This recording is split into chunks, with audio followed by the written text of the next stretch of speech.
Great flawless duet. Jiizuké lands it on 3 again, and they're just going to turn it around. Perkz has to do so much work trying to get the shutdown goal. Only hits Jiizuké, but he's chunked out. But look at the burst damage! Perkz isn't done yet! He's got one! G2 versus Vitality is our match of the week because G2 is on fire. They can already see the perfect split, but Vitality is in their way. They are prepared to do anything to take down G2 Esports.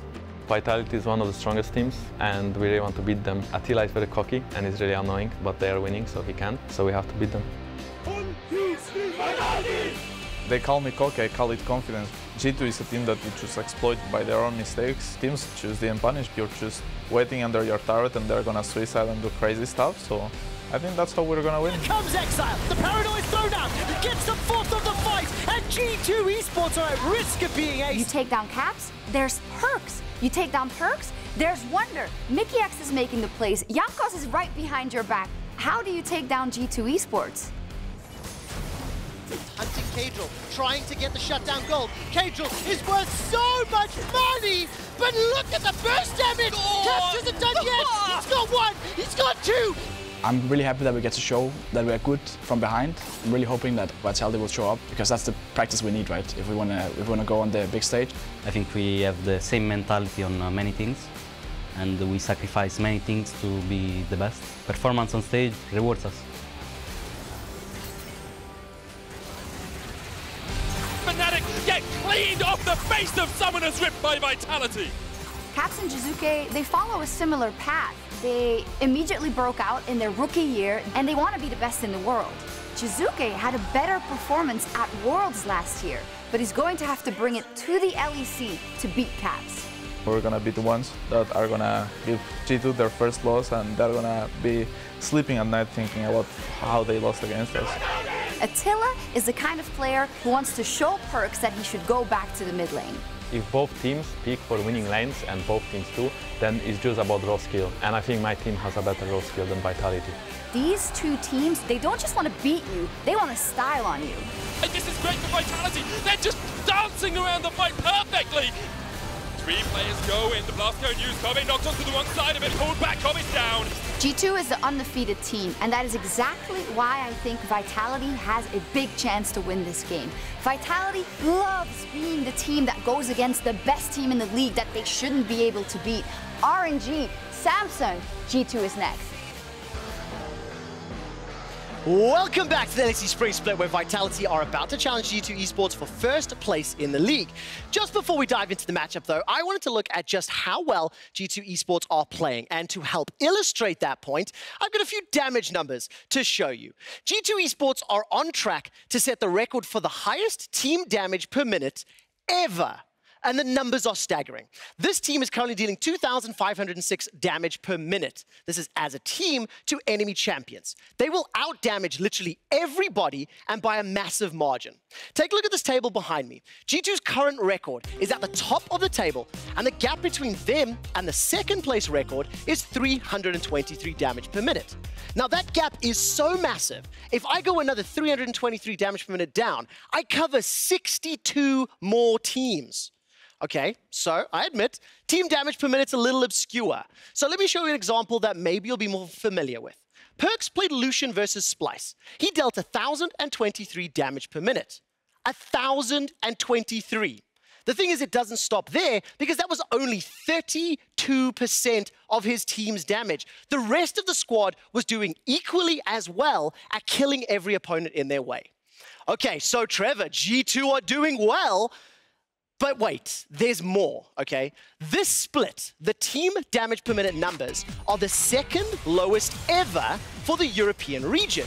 This means in the second lowest damage per minute meta that has ever existed, G2 are smashing the record for the highest team damage because they are just better at every single fight, every single skirmish, every single game against every single opponent. If you would like to see these quick stats in more depth, please check out our stats account over at @LOL Esports Stats on Twitter.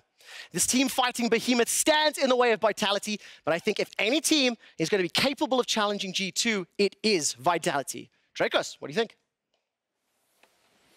Well, it's going to be an interesting battle, most certainly. Quickshot, I'm joined by their opponents for tomorrow, the victorious Fnatic after that game. Strong words in support of G2. Do you agree that they are just unstoppable, that they are just that much better at killing everybody right now?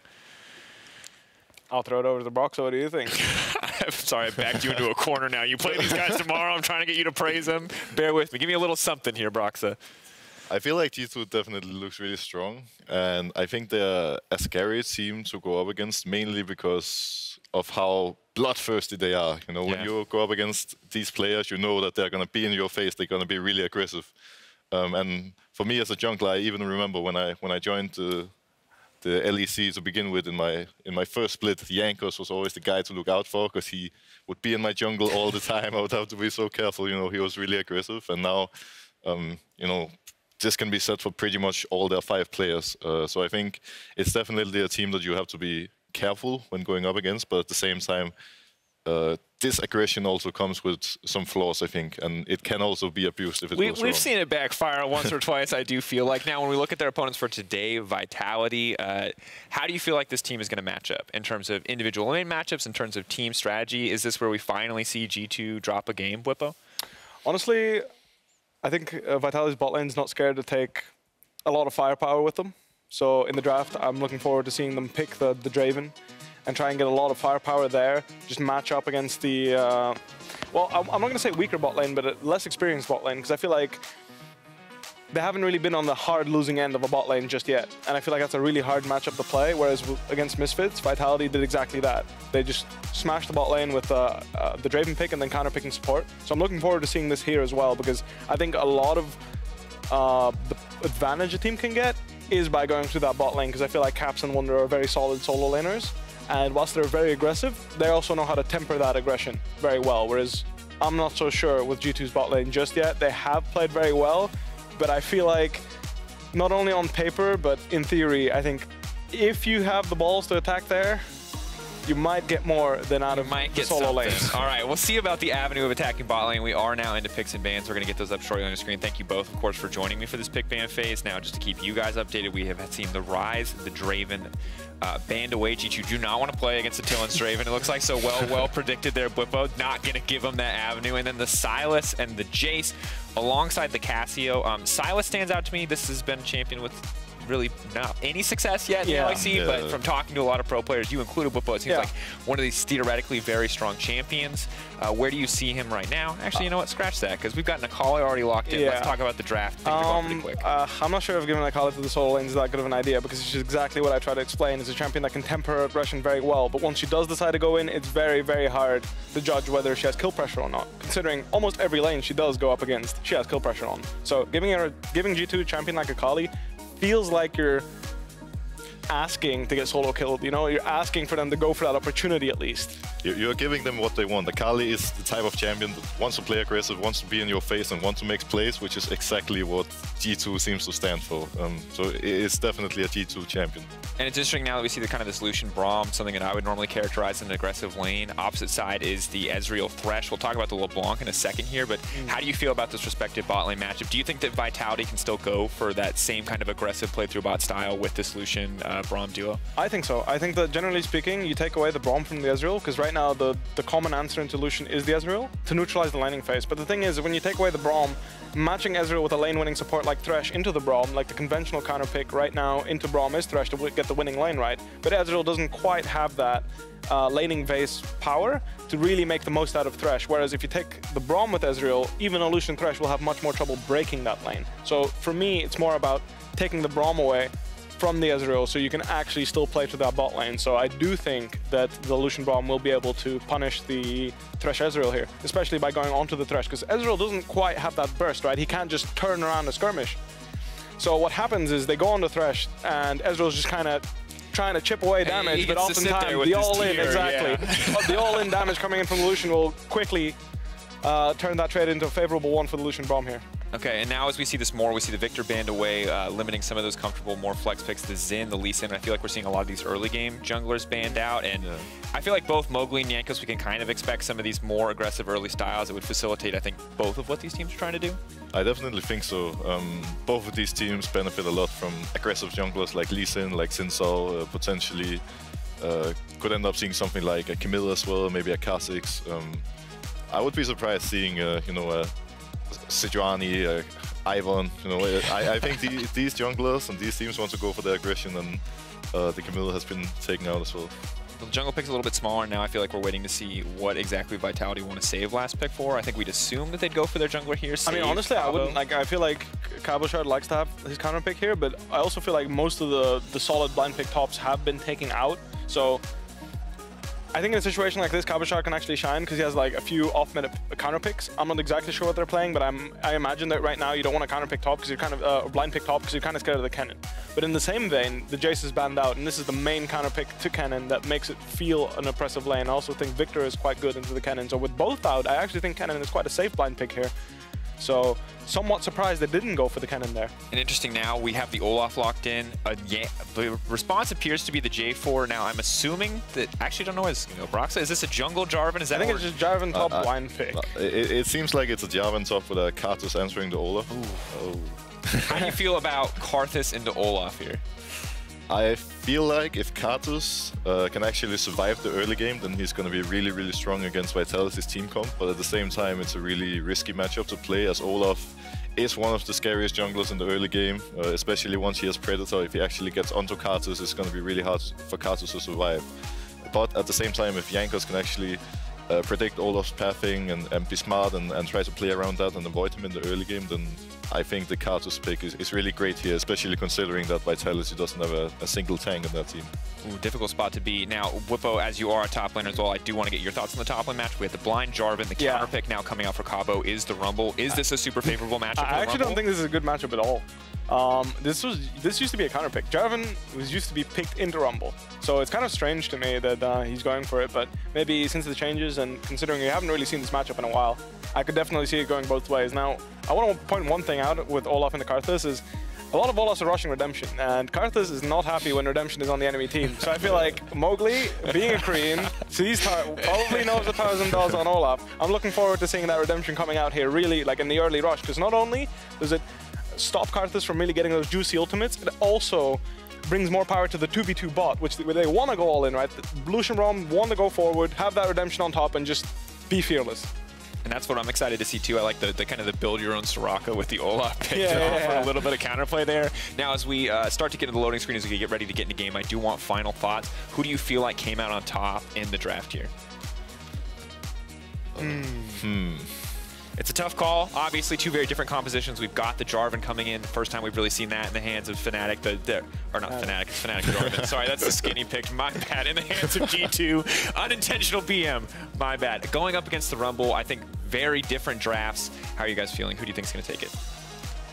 I actually am a bit unsure. I think Vitality has a pretty much full early game style comp, meaning that if Vitality can actually put on the pressure and try to get ahead early and snowball, then it can be really good for them. But otherwise, I would say Jiizuké. Well, we're going to find out as the teams are ready to hit the rift for the biggest game of the 2019 LE season so far. Medic, take it away. Thank you very much, Drakos. I'm joined once again by Frosk on the casting desk in G2 versus Vitality, match of the week. I've been promised kills, and that's what I want to see, Froskurinn. Well, you heard it from Bwipo and Broxah on the desk that they feel that Vitality's composition is all about the early game. I agree. Level 6 being the big power spike since they do have a Rumble, and that's kind of when I expect everything to explode for Vitality. But if they don't find it, I look at G2's composition. I look at a scaling Karthus, and I look at a Caps Akali. The ability to play 1-4 if Caps ever gets ahead on Akali, and then to also have a Karthus ultimate in his back pocket. Yeah. How do you ever deal with side lane pressure from G2 in the late game? And we are, of course, still on patch 9.2 before Akali gets pretty gutted. She's still a champion. On 9.3. She still exists in League of Legends. And that mid lane is obviously a key focus. You know, Jiizuké into Caps, probably first best mid laner versus second best mid laner in the league at the moment. And you have to wonder who's going to come out on top of that, because Jiizuké had this LeBlanc so early in the draft as well. We were talking about it and we were confused as to why you go LeBlanc that early on. Yeah, because normally when you see the Akali, you would grab the Lissandra. We saw Febby take the matchup against Abadage earlier today. It usually goes in Lissandra's hands, and I just felt like you know, Jiizuké said, you forgot about my LeBlanc when he had that smashing victory on it. It feels like it's just a comfort champion. You know, if you think about how would Team Vitality ever beat G2, you would imagine that Jiizuké would be able to slow down the Caps snowball. And on his comfort, one of his signature picks like LeBlanc, maybe that's what Vitality are going for. Quite possibly. Jankos has a comfort pick for himself as well in the form of the Karthus, one of the first guys to bring that out on the LEC stage, and had an incredible performance. Just pressed R in the first week. 6 times. Yeah, but did it very well. Didn't fat finger that key at all, not once. Other key points of interest to me are the bottom lane, of course, Attila and Jactroll getting the Braum Lucian, one of the most oppressive lanes if you can get that concussive blow early on. And then you've got Mowgli on the Olaf, and we know Olaf is so good at ganking bottom lane. I mean, you were standing right next to me, Medic. As soon as I saw the Lucian Braum locked in, I turned and I said, Mowgli's going to play Olaf. Did? And again, it's Olaf's gank access into the bot lane. He can be so potent and powerful, and not only does it have that great redemption rush that Broxah was talking about, you know, as a good answer into Karthus, but it is just so easy to gank into that bottom side. So I expect Mowgli's focus to really be about Attila and Jactroll.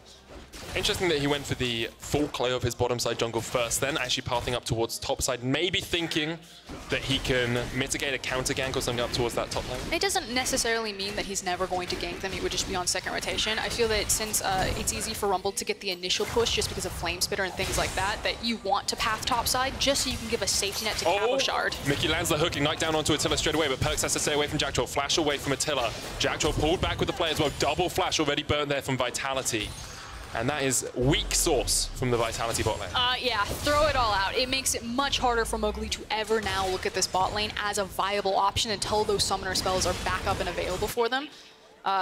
Just really devastating. You know, we talked a lot about how Mikyx and Perkz have been a bit overzealous, a bit over-aggressive, not necessarily being very respectful of their opponents, and they've given away some of G2's, you know, early kills when things do manage to go wrong for them. But Attila and Jactroll are pretty much in the exact same boat. Very overconfident bot lanes. And Jankos is going to force them back here as well. He's on a ward, he's going to back, but just means that Mikyx and Perkz have total control over this bottom lane. Already a 10 farm advantage for them. A wave pushing in, but you're only looking at 2 or 3 farm that Vitality is going to pick up. And it was always going to be difficult to break an Ezreal Thresh lane with the safety of the Dark Passage from the Lantern as well as the shift from Ezreal. It's very hard to kill that bot lane, and again, now with Attila and Jactroll not having access to their summoner spells, it will completely change what Mowgli decides to do here. I mean, I look back to the first day As I say that, though. Yeah, Mowgli coming in for the gank down towards the bottom side. Perkz and Mikyx a bit pushed up. Do have the flashes. This is the only window that Mowgli can do this. Very short. He's just got locked up. Yes! He's down. Mowgli comes in. God. We saw Perkz die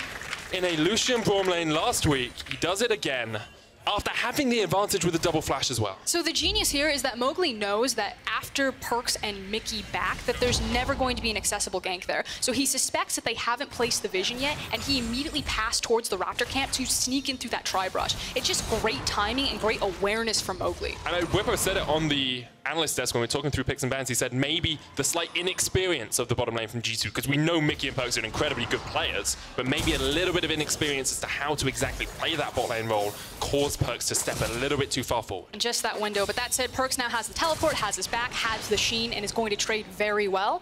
I actually want to talk about the Lucian itemization. Should be noted that Attila has the Doran's ring start here, and what that does allow is it gives you a bit more punch and a bit more impact in your Ardent Blaze for early wave clear and push.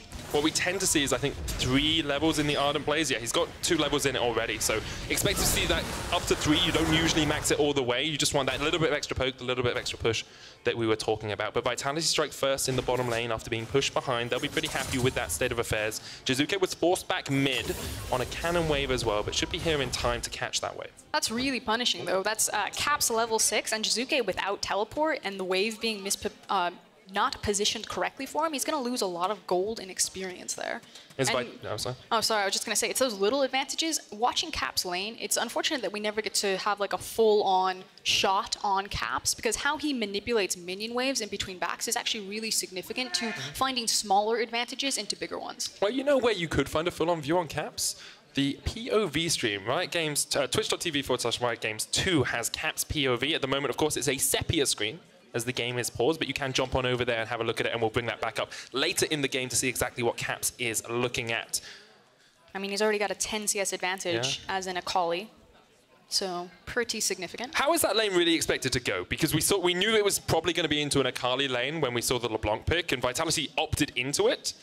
So is the LeBlanc expected just to win that lane, or is it much more the sort of state of affairs we're seeing? I mean, I'm not super familiar with the intimate micro interactions of LeBlanc versus Akali. The general idea with Akali is that you just kind of sack the lane phase, and a lot of pro players would say that, you know, Akali's laning isn't as bad as people make it out to be. Yeah, you're going to sacrifice CS, but when you have a champion that's still just as powerful and potent as Akali, it's totally fine. Again, we saw Abadage decide to go into the Lissandra matchup. He was totally fine giving away his lane phase to have that impact later on, and Caps is going to be no different. Was just a mouse setting on one of the Vitality players that they had to get fixed, which is why we had the pause, and now we're back on into the action. Frosk, what do you want to talk about? Where do you want to go? Where have we not highlighted that you're interested in? I mean, it feels like everything's still going to be about this bottom lane. Jankos now level 6 not only has access to his ultimate, but also that wall of pain. And it feels like everyone's just hovering around here. I'm curious if he's going to slip around this corner. Probably could. Wunder going in onto Cabochard here in the top lane. Cabochard actually gone for the Seeker's arm guard first as well on that Rumble. I also really like the point that Broxah and Bwipo talked about, the fact that Cabochard picked Rumble when he had access to the cannon. I wonder if that was a direct response to... Attila still ignited here. Doesn't have the flash. Obviously doesn't have the relentless pursuit. Skittles dodged out. Flash forward from Perkz. Oh, he honors the wrong one! Okay, now Pressar win game. They get the kill in the end, but they burn a lot trying to do it. Good guy, Jankos, though. Did try to give the kill to Perkz there. He was waiting. He's like, it's fine. I've got the ultimate. I won't steal it unless I have to. And he got it in the end. But there was some good Skittle dodging from Attila. He didn't want to taste the rainbow, and some bad clicking from Perkz, we'll have to say. Clicked on Jactroll, I believe. Wunder looking for a gank here as Mowgli invaded the top side, knowing that Jankos was down towards the bottom side. Sealing away a blue buff is obviously impactful against the Karthus. Yep. And we'll see if Wunder's able to do anything here. That's level 6. Mowgli does have the Ragnarok. Wunder still on the chase. Pops down the Cataclysm. Flash is available for Mowgli. He waits to use it. There's the Equalizer down as well, but Cap's coming in for the chase. Flashes forward, kills one. Has the Twilight Shroud as well to get away from Cabochard, just dodging in that invisibility. Jiizuké eats a wall of pain, dodges a couple of the Skittles, jumps forward with a distortion, dodges away from Wunder. Caps over the wall, ignited, he's done. Jiizuké flashed the wall as well, but now Mikyx going all the way up towards the top side of the fight. Jactroll trying to get towards his top lane to save him, but Cabochard doesn't really have anywhere to go. Dodging away from the lay waste, but eventually falls. 2 kills in favor of G2. Mikyx still on the chase here. Jiizuké might just turn it onto him. That's a very squishy Thresh. Jiizuké trying to use the clone, but Mikyx has his number. The hook doesn't connect, but Jankos coming in from the side as well, and Wunder will get the kill. G2 now 4 kills to 2 up. Only 8 minutes into the game. And Mowgli thought that because there was so much action happening in the bot lane, that he could actually rotate into the blue buff and steal it away. But it's a great read from G2 to recognize, no. Just because Karthus is spending his time down here doesn't mean that you can just take the blue buff and have the great collapse. So this is the previous gank that sets it all up and sets it in motion. You can see Mowgli on your minimap right now. He is just booking it towards blue. He wants to try to punish the fact that Jankos has spent his time bottom, but it's a great team response from G2 to shut that down. Vitality may be trying to make a team play down towards the bottom side here. We are still on in the action as Mowgli went for the blue invade. And again, I do want to circle this this Jarvan pick. So again, I was thinking, you know, maybe you pick Rumble as opposed to the Kennen, because Jarvan can work really well into Kennen. You know, Kennen wants to zip in, he wants to use a big ultimate. If you throw down the Jarvan ult, Rumble at least still has some sort of way to start a team fight because it's a long-range ultimate. Jarvan's also excellent at Olaf. Everyone knows that Mowgli loves playing Olaf. You just drop the ult on him, he's not going anywhere. Locked up in place. Caps did fall for this, but you have to think G2 came out on top. You know, they kill Cabochard, they kill... 100% they came out on top. As well. They killed Jiizuké at the end of it. Actually got 3 kills off at the back of it. And Jankos assisting in all of them, or getting the kill himself, actually is really helpful for him. You know, Karthus, early on, as soon as you can get gold in your belly, you were able just to scale up ever so slightly quicker. It's a fact that the gold went everywhere than it needed to be. The fact that Karthus, like you're saying, has a springboard, that Caps is Akali got fed, and also the Jarvan. Tries to use Perkz, jumps in. He's underneath the tower, locked up with the concussive blows again. He tried to get to the lantern, but couldn't get there. Mowgli ganking bot on the Olaf. We knew he'd do it. Caps and Jankos on the chase here. Mowgli does not have the flash, and Caps can just chase him down. Try and farm up some minions, Mowgli. That's all you're good for at the moment. Jankos gets the kill. But again, we see the exploitation of the G2 bottom lane from Vitality. They're trying to punish it, but that's also what Vitality's composition is built for. So, yes, Perkz and Mikyx, it's not looking great. Maybe not for Caps either. It's not looking great down here, but the fact of the matter is that this is how this game plan was supposed to go. It was never supposed to look great for Perkz and Mikyx. They're down here to try to survive this. It's Thresh, it's Ezreal versus Lucian, Braum, and an Olaf. You can see Attila using the culling just for the poke damage, and as soon as Mowgli is spotted, they know the Predator comes out. G2 are running for the heals, but Perkz once again jumps for the Lantern. I think Mikyx may have just stepped out of range of it. Perkz and Lanterns, it's been rough. Yeah, name a more iconic duo.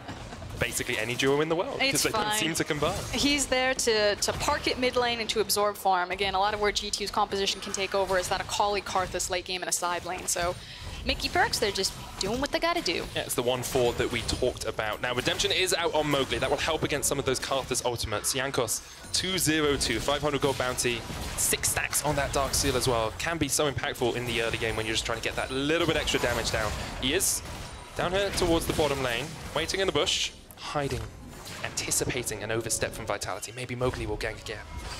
He's not going to. Well, they also have a lot of vision. You can see that they've got 3 control wards, 4 if you count the other trinket wards. So Perkz and Mikyx know that they can be hyper-aggressive here. Jankos spent a long time down here, putting the Skittles down as Jactroll just dodges around, flashes away from the hook. And that is an easy enough escape. Jankos spent a huge amount of time down here. Mowgli just farmed up his jungle. Cap's actually getting towards that Scryer's Bloom, means that he knows the blue buff is still up. And it's fine. You know, G2 are in a good position, about 1,000 gold ahead. Vitality have made some forays. They've struck in, they've stabbed a little bit on G2, but G2's armor seems to be holding strong. Yeah, and it's now kind of where do they attack? Again, because Attila and Jactroll are still having their summoners burned because G2 are sending Jankos down there a lot. Perkz and Mikyx, while it doesn't reflect in the scoreboard, are at least whittling down at these two.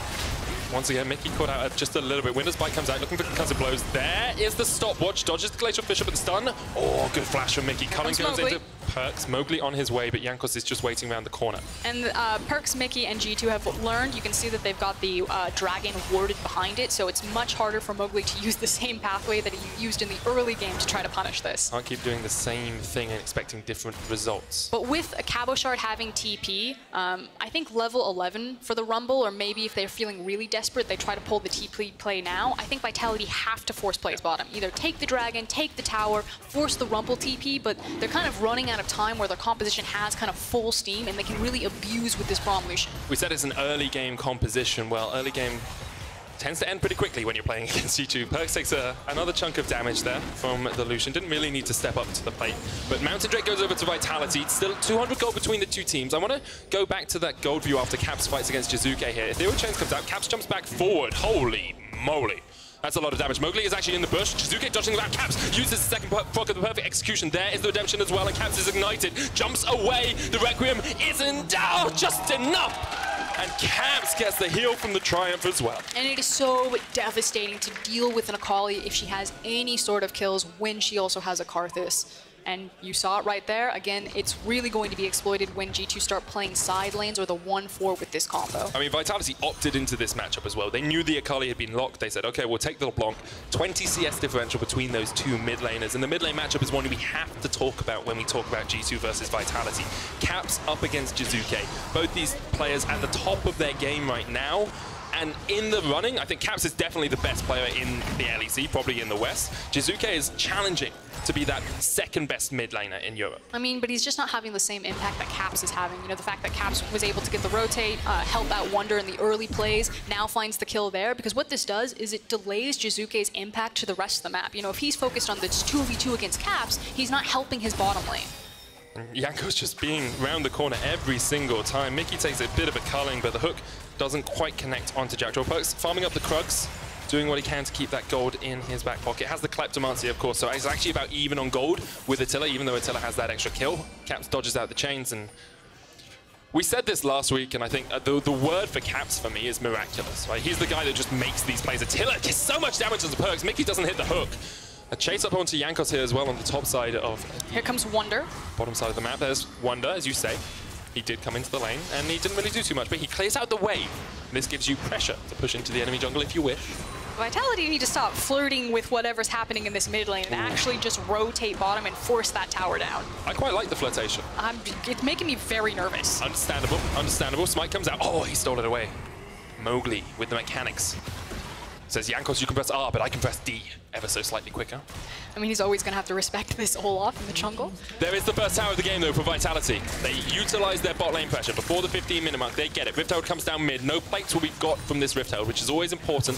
However, they should get the damage down. Caps jumps in. Jiizuké jumps across. Perfect execution chase is there. Mowgli is coming just in from the side as well. Teleport in from Cabochard. Has the equalizer. Counter teleport will use, but Cabochard now not in the best of shapes because Jankos and Perkz can just turn straight onto him. Attila also going to get called out as well. Cabochard down, pops the equalizer, but he's already dead. Attila has the flash.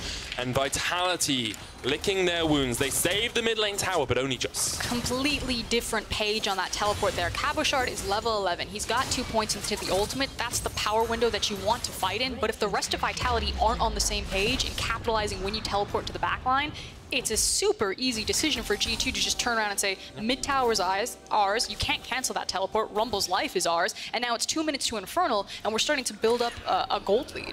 Yep, about 1,000 gold already for G2 ahead. Let's just have a look at those gold leads for the individual laners as Caps takes a culling, but he's just going to turn onto Attila, can use that 5-point strike. I'm really focused on that bottom lane because you thought Perkz would be a lot further behind, only about 200 gold behind because of the Kleptomancy. 1,000 gold lead already for Caps in that mid lane. You know, Upset said it best on Euphoria when we had him. He felt that Attila was really just kind of a hammer of the bottom lane. He likes to beat you down, constantly be in your face and be hyper aggressive, but that means that he's not denying you CS, so there's no big CS discrepancy. It's just been bloodshed back and forth between Ezreal and Lucian. Yeah, and Cabochard teleporting into his death probably didn't help the team too much. He's always been, well, across the course of this split, he's been one of the key players for Vitality, the standout performers, I think you could even say. Probably even in the running for best top laner in Europe, alongside Wunder. I think Wunder doesn't have the opportunity to shine quite as much because the rest of his team tends to shine a lot, but this game he's definitely showing up really well. He's not finding the same success on Rumble as he did with the Jace and the Cannon. No, he is not. Jankos says, that's my Rift Scuttler. Just going to put the Skittles down, and actually the Equalizer will do quite a bit of damage here. Wunder coming in as well. Cabochard looking for that Blast Cone, put in the Cataclysm, uses the Blast Cone to get away, but Perkz can still get to the chase off here. True Shot Barrage eats through the Rumble, and that is a very dead top laner. Vitality trying to do something on the top side of the map though, but can you catch Caps? Because up until now it's been a very difficult prospect. Jiizuké jumps under the tower. Okay, Jiizuké's dead to the Requiem. Jankos gets it. And yeah, you can't kill Caps. Don't gank Caps. It's like, don't chase Singe. Don't gank Caps. They're going to try and do it again. Here we go. Jactroll takes it up. Teleport comes in. Jactroll runs away. Vitality run away. And Caps did nothing in the entirety. He literally just stood under the tower and said, come at me. Mikyx with the flash play in. Caps still there as well.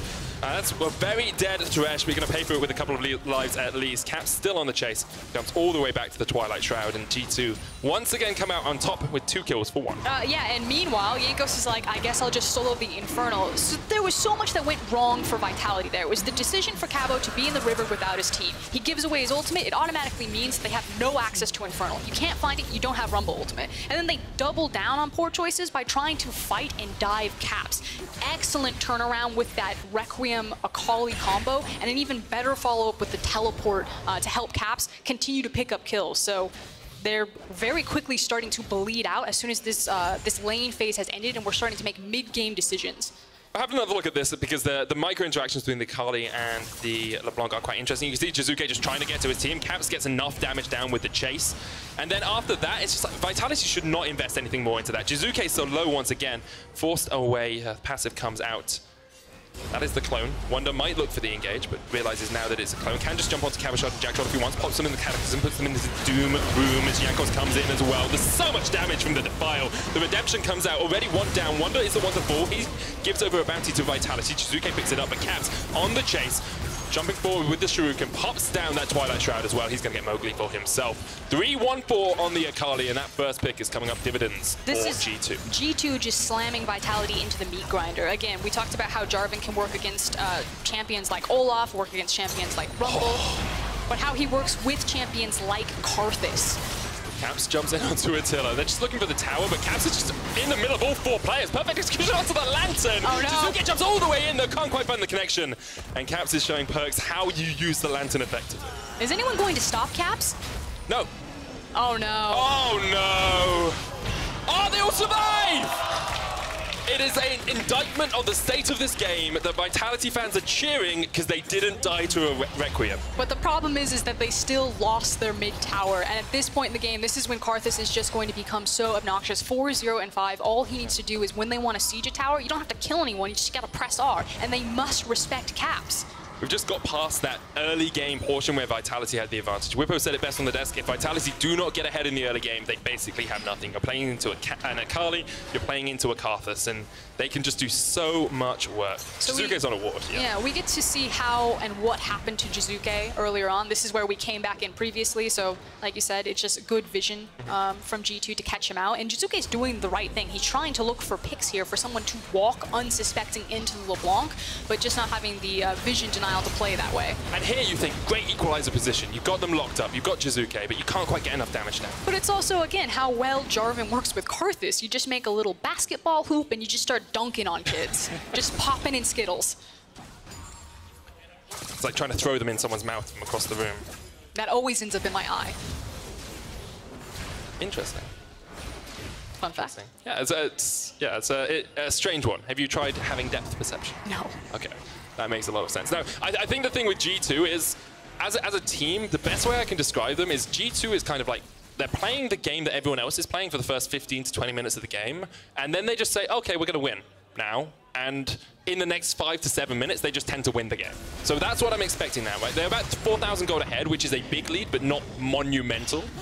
And I'm expecting G2 to just find a fight, get Baron, and win the game in the next 5 minutes. I mean, that's what we expect, but you can see that Vitality still have a lot of fight in them, and I just find it, I mean, the courage that it takes for a team to ever look at someone like G2 and say, let's test our limits against these guys, let's try to take early, scrappy fights against them. Like, credit to Vitality, they tried to take it to G2, but just showcasing how they're so strong mechanically. That collapse onto the blue buff was really the big swing for G2. Exactly. I feel like there's a chasm between G2 and the rest of the chasing pack. Schalke may be pushing up towards it now, but still I feel there's a disparity between the skill of those teams, and then everyone else is fighting for second place at the moment. Of course, we are only just about coming up to the halfway mark of the split, so there's still a lot of work left to do. But as you say, yeah, Perkz now sitting at 2 items, almost got the Blade of the Ruin King up as well. You can see G2 just continually snowballing that gold away. I think it begs the question that if someone is going to take down G2, that you can't do it through G2's style. If you actually just try to go toe-to-toe with them and just like out-mechanic them, you just get slapped down every single time. And so the question is, you know, if G2 finally go down, is it because someone tries to play a different strategy around them? Maybe Schalke is the answer by playing these slow, patient, methodical, Baron-oriented games as opposed to trying to step toe-to-toe in lane phase. But yeah, that's the question as well. If you don't step toe-to-toe, do they just take too much of you in lane phase? Like, if they're willing just to have caps on Akali and he's making 1v1 plays because you picked a scaling mid, it feels like they accelerate the game even quicker than you can ever catch up in the late game. Vitality do still have a shot, of course. 4,000 gold behind, but you've got that big team fight presence. You've got the LeBlanc, you've got the equalizer. And they are feeling good about fighting over this dragon. This is kind of the one last hurrah that they have. You can see the confidence. They've got the vision control. They've already placed their control wards. They're trying to bait G2 into it. So how do they play around the Karthus, and how do they play around this Akali? Cap spot the Shuriken onto Jactroll. Not going to go through it. There's the culling as well. Hits onto Perkz. Takes a little bit of his health bar down, but not enough. Attila took more in response. Jiizuké gets the chains. That's a chunked out Mikyx. The problem is that even if you get vision control away from this comp, I love the start with the Requiem, because immediately Caps just jumps in. That is a dead Lucian. Jiizuké tries to get onto the back line, but he can't even kill Jankos. He gets chunked out as well. Perkz is on a killing spree. Mikyx gets the kill onto Jiizuké, and this is just clean stuff from G2. Absolutely beautiful League of Legends, playing their composition to a T. No! I love it from Cabochard. He's just like, mate, I'm out. I'm yeeting out of here, and eventually just gets knocked up anyway. It's the ace for G2. And you know what I said 1 minute ago, Frosk? What did I say? I say, oh, G2, they get to about this point in the game and then they just win. What are they doing? They're just winning the game. There are absolutely no survivors there. G2 just wiped the floor with them. What I was about to say is if you do manage to deny all of the vision from G2, this composition has so many great ways to check vision. Between just throwing out the poke, between the Ezreal, you can throw out your flag, see what you fish there. You got the lantern from Thresh as well as his death sentence. Like, there's so much non-committal abilities to just kind of fish for it, and then opening up with the Requiem to just say, I mean, we know they're in there. Let's just go in anyway. This replay brought to you by Alienware and the letter R. For Requiem? For Requiem and for Perfect Execution, because you press it to jump onto the backline. Just disgusting. It's disgusting, right? It's disgusting, because the problem for Vitality is they have to make a play like this. They have to do something, and Cabochard, like, he's trying to get out. He's like, nah, man, I'm done. And then in the end, he is done. Beam me up, Scotty. Please. sacrifice was for the good of the Starship Enterprise. Yeah, I feel you there, Jiizuké. Yeah. I think anyone playing G2 feels like that at the moment. What can you do? They're just mechanically better. It's like if you put a gold player versus a diamond player, right? Like 9 times out of 10, a diamond player wins just because they seem to know the game better than you, and you can't really understand how it is. But G2 are definitely a cut above everyone else in the LEC. Ah, but now it's time for Fnatic Deathbrush. Can we call it that? Well, now? Maybe. It's the Vitality Deathbrush. Who's Control gonna what face comes check? out. Here we go, here we go. Vision toggle. Who's being Caps. hunted? Oh, is it going to be Caps? It's going to be, oh no. That's a shame, guys. I'm sorry, G2 are just going to keep winning for a while. It was a good run. It was, I love it. Vitality like, guys, we have the perfect plan. The only way it can be defeated is if they use their trinkets. It was a good 30-second window where we had a hope. And now they've got a magic 8 ball there. It's like shaking it. What do we do next? What do we do next? Try again later. Okay. Meanwhile, G2 applying Baron in every single lane, continuing to eat up more and more of this map, get farther and farther ahead. 10,000 gold lead at the moment for G2. Look at the items as well. Hextech Gunblade, Morello Nomicon, Rabadon's finished on the Karthus. You've got Redemption on Jarvan, for goodness sake, right? He's just like, oh, just heal my team a little bit more. And look at that, Caps underperforming. Less than 10,000 damage in this game. It's just a disgrace, Caps. Come on, step it up. Stunned up in the Twilight Shroud. He's 1v3! Welcome to a Twilight Shroud. Wunder pushing in the bottom lane. Top lane is being pushed in by Perkz and Mikyx. I think Karthus is up there as well. Here comes the Requiem. Say a prayer to the gods, Vitality, because Cabochard almost gets 1-degged. That is the tower going down.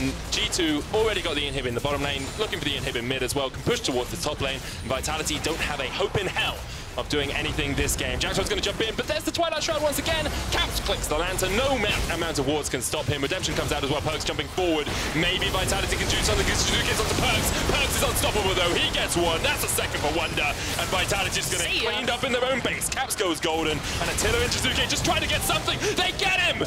They fell Caps before G2 clean up the ace. This will be the final inhibitor down, and G2 in our match of the week showed they are without parallel at the moment in the LEC. No one can stop them. No one can stand up to the G2 army. It didn't even look hard. All smiles across G2. They absolutely spanked Vitality there.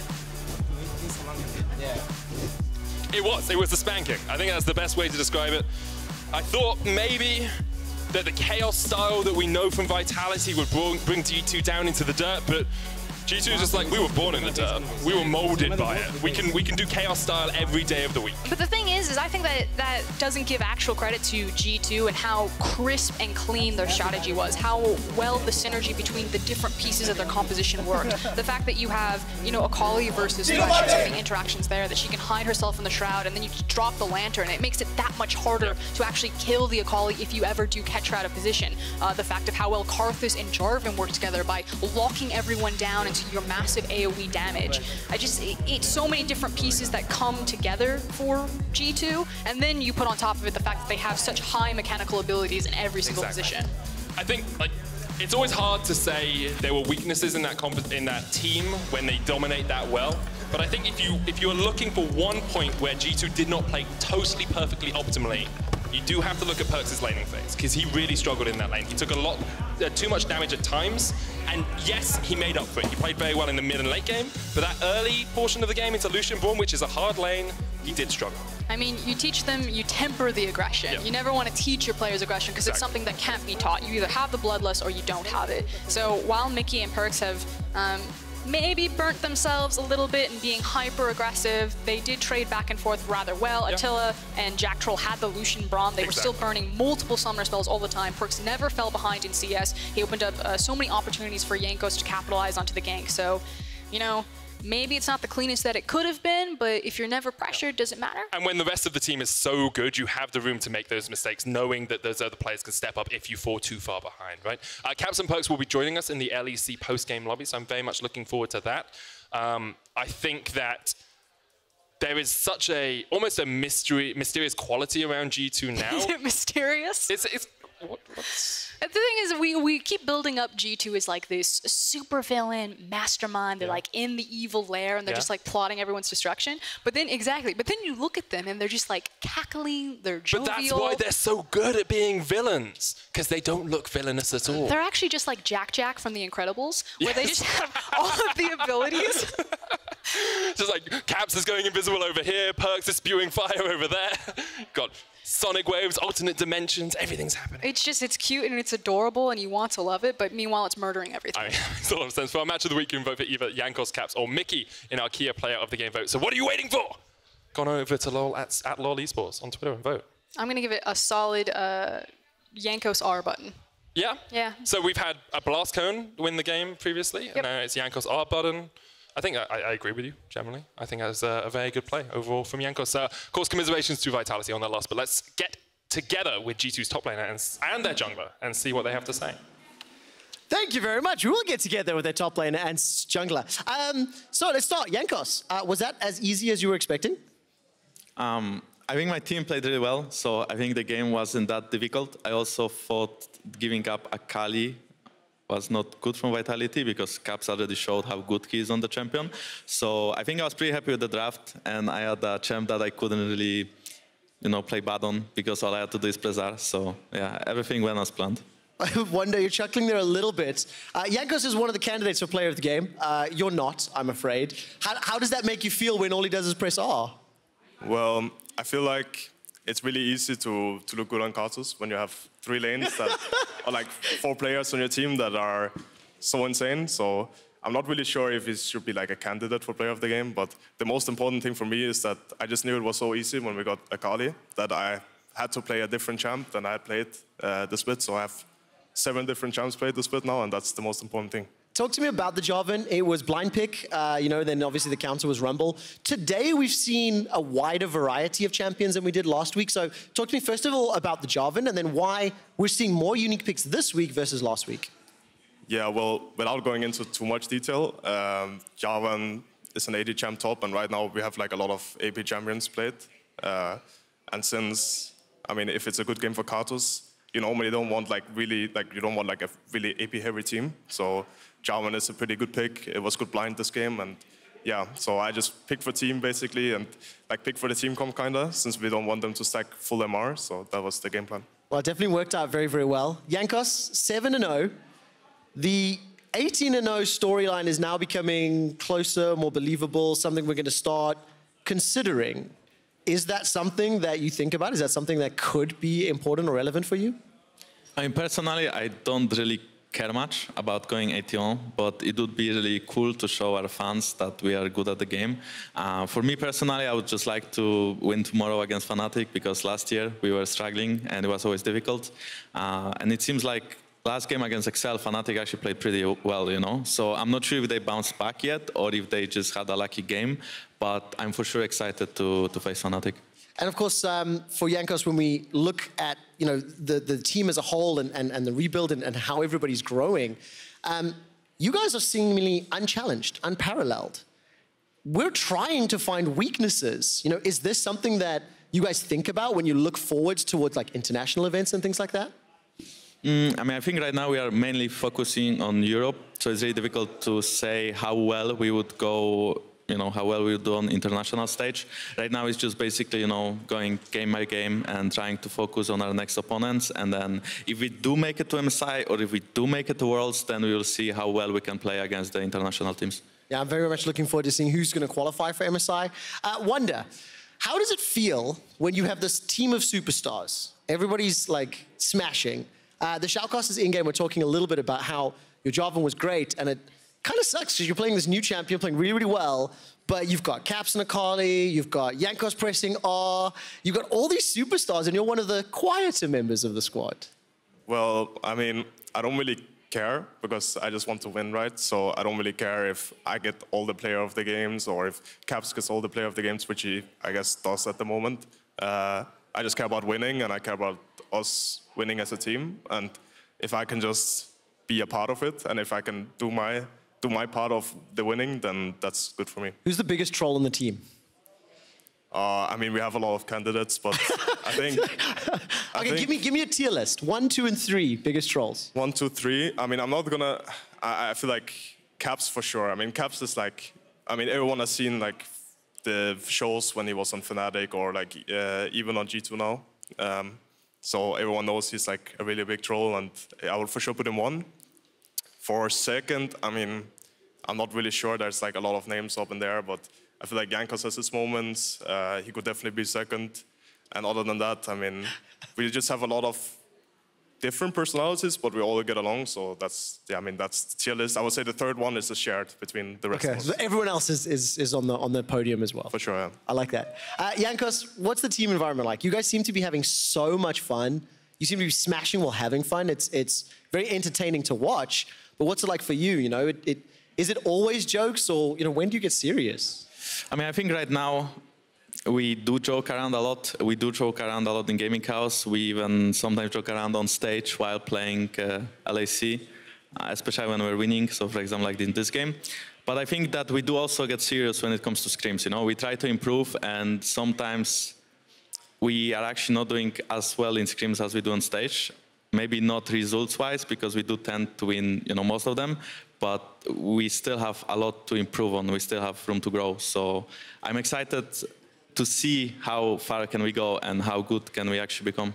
I'm very excited to see that as well. Jankos, that camera will be looking at you in a moment, and I'd like you to say a message to the fans because they have voted for you as the key player of the game for pressing R.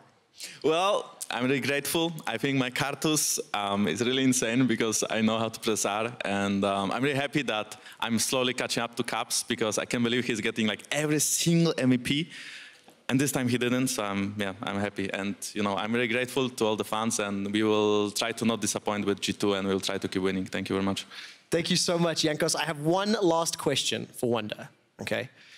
When you look at players of the games, and you look at Caps, and you look at Perkz, what do you have to do to get player of the game? Well... With his fans just saying feed. Well, I think... I need my jungler to set me up a bit. Like, we all know that jungler is the most OP role in the game. And I just need my jungler to come top, honestly. Like, what is he doing on the other side of the map? Like, he needs to feed me so I can carry the game. Okay, there we go. G2 Army, that's the strategy. Gentlemen, congratulations on the 7-0. Good luck tomorrow against Fnatic. We're going to head over to the post-game lobby with Drakos.